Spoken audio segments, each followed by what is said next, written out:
a gente vai conversar com pessoas, com um grande executivo que está transformando o mercado financeiro, né? Muita coisa que a gente tem hoje, né? A gente tem por conta desse escritório, por conta desses executivos, né? Por conta desse grande amigo aqui. E também a gente vai entender um pouco do futuro, não só do escritório, mas também mesmo da profissão, né? Então hoje aqui a gente está com a EQI. Para quem conhece mais, né? Hoje a gente já tem no Brasil inteiro, talvez do mundo inteiro, né? A EQI. E a gente está com o Mariel Macelai, que é um dos sócios responsáveis pelo, talvez hoje, até eu vou pedir para o Mariel explicar para a gente, se é talvez um dos maiores escritórios ou o maior escritório de investimentos, de assessoria de investimentos aqui no Brasil, né? Mariel, seja muito bem-vindo, muito obrigado pela participação, pelo tempo, né, disponibilidade, e é um prazer muito grande receber você aqui. E eu queria, assim, primeiro começar falando um pouco sobre a história da EQI, mas antes disso, vamos falar um pouco da história do Mariel, né? Eu acho que também o Mariel faz parte um pouco dessa revolução, né? Dessa transformação no mercado financeiro brasileiro, que, como a gente acho que está acompanhando, né? Muita coisa mudou, e acho que o bate-papo hoje também vai ser assim, o que vai continuar mudando, né? Qual que vai ser a velocidade, qual que é a tendência. Mariel, muito obrigado. E eu queria falar assim, que você apresentasse um pouco, né? Quem que é a EQI, para quem não conhece ainda, né? Fala, Saravalli, tudo bem, pessoal? Primeiramente, obrigado aqui por deixar a gente participar aqui desse canal, que só vem fera aqui, né? Esses dias eu estava vendo aqui a Zeina, estava vendo o nosso outro amigo da XP também, ex-economista, enfim, só vem fera aqui, é muito bom poder participar e vamos tentar agregar um pouco aqui. Cara, falando um pouquinho da minha história, né? Ela se confunde bastante até com a própria história da EQI, né? Eu entrei na EQI, a gente é um dos maiores escritórios hoje de agente autônomo do Brasil.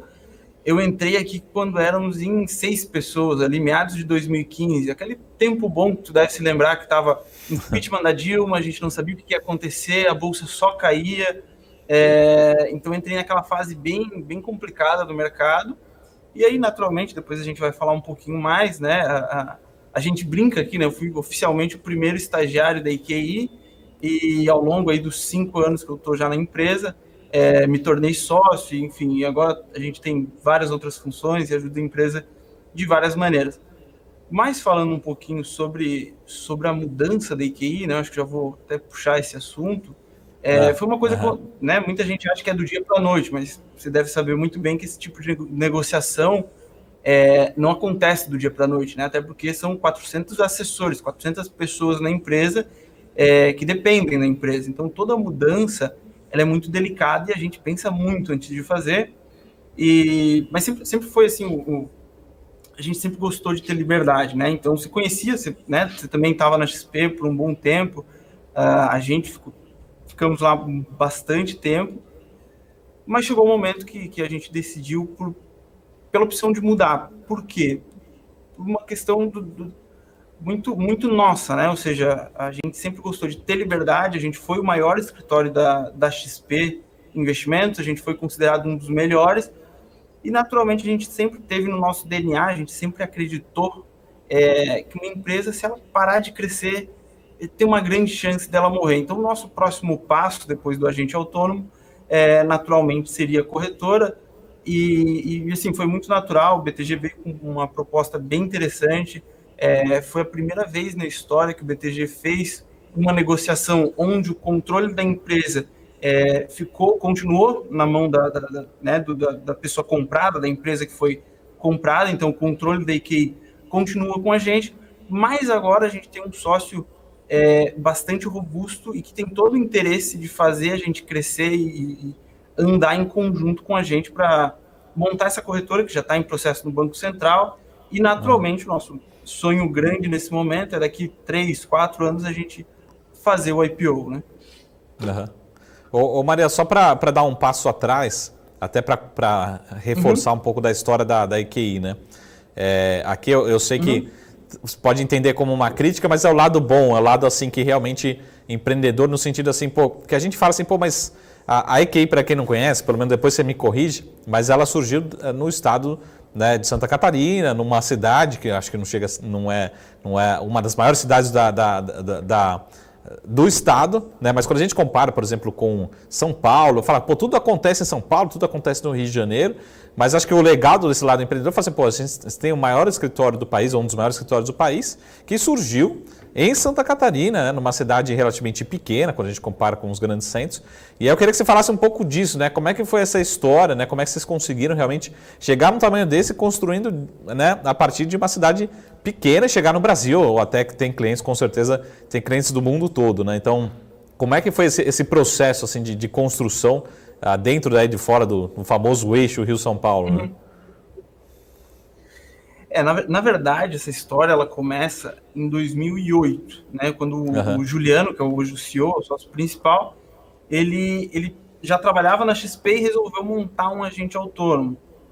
E aí, naturalmente, o agente autônomo naquela época, em 2008, trabalhava única e exclusivamente com renda variável.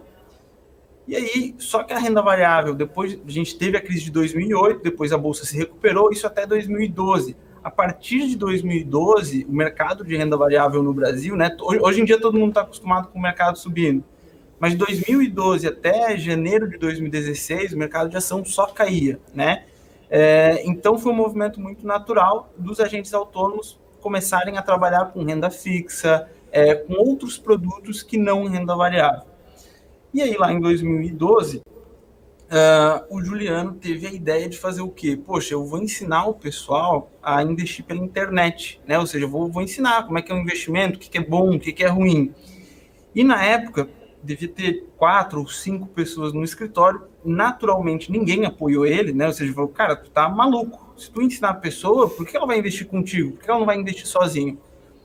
Ele falou, não, vou fazer. Então, até para quem não sabe, isso é uma história que poucas pessoas sabem, o site, aí eu quero investir naquela época, o Juliano fez o site sozinho, fez todo o sistema, texto, blog, ele escrevia tudo, desenhou o site, atendia cliente.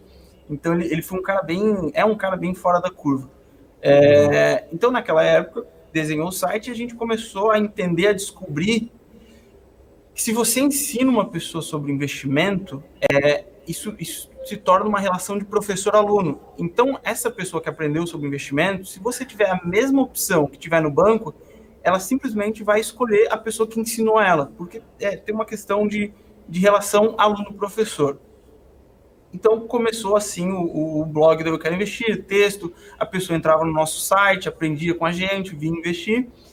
E com o tempo, né, naturalmente, naquela época a gente pensou, poxa, a pessoa vai investir, mas ela vai acabar investindo pouco. Por quê? Porque tem um banco do lado, tem a cooperativa de crédito na esquina da casa, mas a gente começou a entender outra coisa, que enquanto o banco está do lado, está na esquina, ou está a poucos metros de distância da pessoa, do cliente, a gente está no bolso dele. Então, por incrível que pareça, mesmo tendo uma distância física muito, muito grande, a gente se aproximou muito do cliente pelo meio digital. Então, a gente acabou tendo muito mais intimidade com o nosso cliente porque a gente estava no bolso dele. Então, estava com frequência ligando para o cliente, falando. Então, esse contato, por incrível que pareça, foi muito melhor do que as experiências que a gente teve de, por exemplo, escritórios presenciais, né? O meio digital ajudou muito a gente a desenvolver o nosso escritório. E aí, nessa pegada, a gente começou a crescer, as pessoas começaram a investir naturalmente, né? Se você tem lá um escritório presencial, ou um agente autônomo, ou um gerente que cuida do cliente presencialmente, qual que é o problema dessa pessoa? Que passa o dia inteiro visitando o cliente, fazendo reunião, né, na rua. Enquanto com um assessor na EQI, 90% do tempo ele está na mesa. Então, os clientes começaram a notar que o nosso atendimento era mais interessante do que o de um escritório convencional. Com esse modelo de negócio, a gente começa a crescer, a gente começa a entender que trazer as pessoas certas para a empresa também é uma coisa muito importante. Então, assim, os principais sócios hoje é uma mistura de pessoas que foram criadas na empresa com gestores de outras empresas, assim, Falcone, RD Station. Então, a gente começou a entender que também trazer a pessoa certa é um ponto de muita importância dentro da nossa empresa, né? Porque a própria EQI hoje, enfim, a gente está na mídia, digamos, o mercado mercado financeiro está na moda, né? Naturalmente, todo mundo quer comprar a ação da IKEA. Só que a gente acredita que não é simplesmente vender, é vender para a pessoa certa, para a pessoa que agregue dentro da nossa empresa. E aí, para fechar com, né, naturalmente eu estou resumindo bastante essa história. Sim, sim, sim. Uhum. Mas a gente teve digamos, o furacão perfeito, né? Ou seja, o Covid, né, que naturalmente atrapalhou, foi péssimo para a economia, mas para o nosso caso, a gente sempre trabalhou pela internet. Então, quando veio o Covid, a gente bateu o recorde de captação, de crescimento, e a gente, né, naturalmente, o que as empresas estavam tentaram aprender a fazer em 6 meses, poxa, a gente já estava fazendo há 5 anos. Então, no Covid, a gente estourou mais ainda, e aí foi quando ali começaram a sair as negociações com o BTG e toda aquela história. Foi mais ou menos isso.